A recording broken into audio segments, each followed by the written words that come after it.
নমস্কার বন্ধুরা, কেমন আছেন সকলে? আজকে দেখো এই ব্লাউজটাই রেডি করলাম। এখন এটা আয়রন করা হয়নি। দেখো গ্লাস হাতার উপরে পুরোটাই বাটিকের কাজ করা।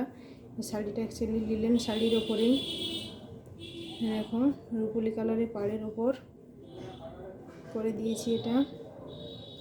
সামনেটা পুরোটাই বোম্বে কাটিংয়ের ওপরে,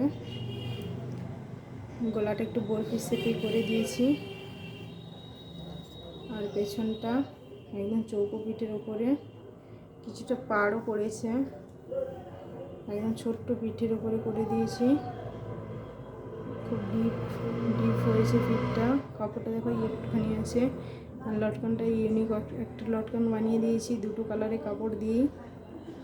কিছুটা কাপড় বেশি হয়েছিলো, যা বেশি হয়েছিলো তা দিয়েই করে দিয়েছি। দেখো এটা আবার আয়রন করব। আর আমার ব্লাউজটা ভিডিও কেমন লাগলো প্লিজ কমেন্ট করে জানিও। যদি ভালো লাগে অবশ্যই একটা লাইক কমেন্ট শেয়ার করে দিও। তাহলে দেখা হচ্ছে পরের ভিডিওতে। টাটা।